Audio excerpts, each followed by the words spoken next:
Assalamualaikum warahmatullahi wabarakatuh. Perkenalkan, nama saya Dito Johansyah, mahasiswa Fakultas Hukum Universitas Jambi dengan NIM B1A124177. Saya dari kelas D Ilmu Hukum.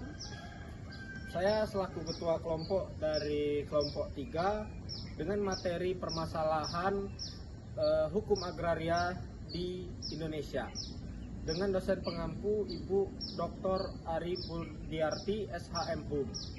Baik, langsung saja sebelum kita lanjut pemaparan tentang kelompok agraria ini dalam bentuk video, mungkin saya akan perkenalkan beberapa dari kelompok saya. Oke, baik, perkenalkan, nama saya Fadil Diaksa dengan NIM B1A124159. Saya juga merupakan dari kelompok 3. Baiklah, perkenalkan, nama saya Aditya Saputra dengan NIM B1A124153. Saya di sini sebagai anggota dari kelompok ini. Perkenalkan, nama saya Bima Binayapoa dengan NIM B1A124143. Saya juga dari kelompok 3. Perkenalkan, nama saya Mikael Purba dengan NIM B1A124149 dari kelompok 3. Baik, terima kasih. Sekian perkenalan kami dari kelompok 3. Harap menyimak dan menyaksikan video kami selanjutnya. Terima kasih. Woi tau, Fadil, apa tuh Del? Ini toh, aku masih bingung sebenarnya. Soalnya aku masih mempelajari konsep dari hukum agraria itu sendiri, karena aku masih belum banyak menangkap lah tentang pembelajaran itu sebelumnya. Kalau menurut kau apa tuh hukum agraria itu? Jadi gini deh, biar kita sama-sama paham.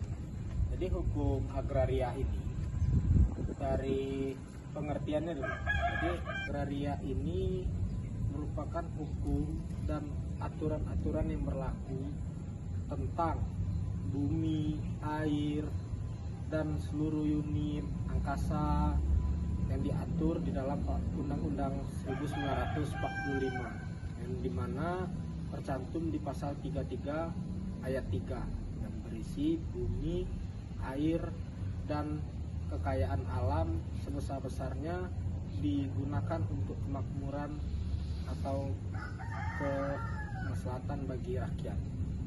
Kalau menurut hukum agraria masalah Berarti yang aku tangkap dari penjelasan kau itu, dan juga untuk hukum agraria ini juga diatur di dalam Undang-Undang Nomor 5 Tahun 1960 dalam Peraturan Dasar Pokok-pokok Agraria, yang mana di situ disebutkannya tujuan dari hukum agraria, dan juga yang pertama dari tujuan itu untuk menyatukan hukum kolonial dari zaman Belanda dulu menjadi hukum nasional kita sekarang. Yang mana juga di 5 tujuan itu, yang pertama untuk agar rakyat bisa menggunakan tanah demi kesejahteraan rakyat seperti undang-undang yang disebutkan tadi kan. Yang kedua itu di tujuan yang kedua itu untuk mewujudkan keadilan sosial, dan yang ketiga untuk mengatur hak atas tanah agar bisa digunakan oleh masyarakat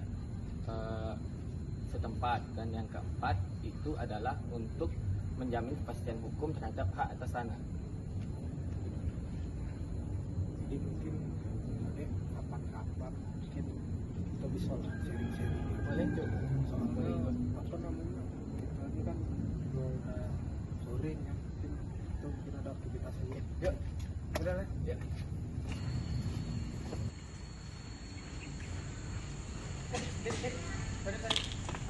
Bisa kita ngobrol-ngobrol dulu nih.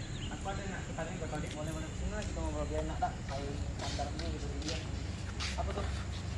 Aku nih masih bingung tentang hukum agraria. Kira-kira kau bisa tak jelasin jenis sama hak-hak atas tanah? Oh, jenis dan haknya itu. Ya. Di dalam hukum agraria itu yang aku pelajari itu ada 5 hak. Apa itu nih? Jenis haknya itu hak guna, hak guna bangunan, hak pakai, hak milik, hak pengelola, dan hak guna usaha. Hak milik itu hak turun temurun yang dimiliki warga negara Indonesia. Sedangkan hak guna usaha atau HGI itu tuh hak untuk mengusahakan tanah negara untuk keperluan pertanian, perkebunan, dalam jangka waktu tertentu. Tapi hak guna bangunan itu tuh hak untuk mendirikan dan memiliki bangunan di atas tanah milik negara untuk orang pihak lain. Tapi sedangkan hak apa lagi namanya nih, hak pakai itu tuh hak untuk menggunakan dan memungut hasil dari tanah yang milik negara untuk pihak apa, untuk memanfaatkan keperluan. Sedangkan hak pengelola yaitu hak yang diberikan negara kepada lembaga pemerintah atau BUMN untuk mengatur dan memanfaatkan tanah tertentu. Nah, itu tuh semua hak itu tuh lah diatur di dalam UPA dan tunduk dia di atas UPA tersebut. Yaitu fungsi sosial tanah, artinya tanah tidak boleh digunakan melainkan harus memberi manfaat bagi masyarakat. Itu tidak boleh digunakan untuk pribadi tapi untuk semua masyarakat itu. Aku pun masih bingung Bim, di dalam hukum agraria ini permasalahan apa sih yang di dalam hukum agraria. Nah, itu di Indonesia nih hukum agraria nih masih banyak permasalahannya, Dit. Seperti sengketa dan konflik agraria di antara masyarakat, perusahaan, dan pemerintahan. Lalu seperti tanah tumpang tindih itu akibat administrasi pertahanan yang belum tertib. Yang ketiga juga tanah terlantar yang tidak dimanfaatkan sebagaimana mestinya. Lalu yang terakhir kalau bagi aku juga masih lemahnya akuntabilitas dan transparansi dalam penerbitan sertifikat dan izin penggunaan lahan. Itu sih, Dit. Oh iya Bim, makasih banyak ya Bim yang udah ngasih tahu aku tuh. Aku nggak pergi juga Bim. Ya juga, kenapa dia kena futsal lagi? Soalnya Ya, gimana, Dit? yo Bim, duluan yo. Nah, jadi kesimpulan dari percakapan teman-teman saya tadi, hukum agraria ini memiliki peran vital dalam mengatur kepemilikan, penggunaan, dan pemanfaatan tanah di Indonesia. Hukum ini juga bukan hanya tentang kepemilikan, tetapi juga keadilan sosial, kesejahteraan, dan keberlanjutan lingkungan. Kedepannya diharapkan hukum ini dapat diarahkan pada penyelesaian konflik secara adil, perlindungan hak masyarakat adat, dan digitalisasi sistem pertanahan untuk menghindari tumpang tindih data. Dan selesai. Baik, jadi sekian pemaparan atau penampilan dari kelompok 3, yaitu tentang permasalahan hukum agraria di Indonesia serta metode penyelesaiannya.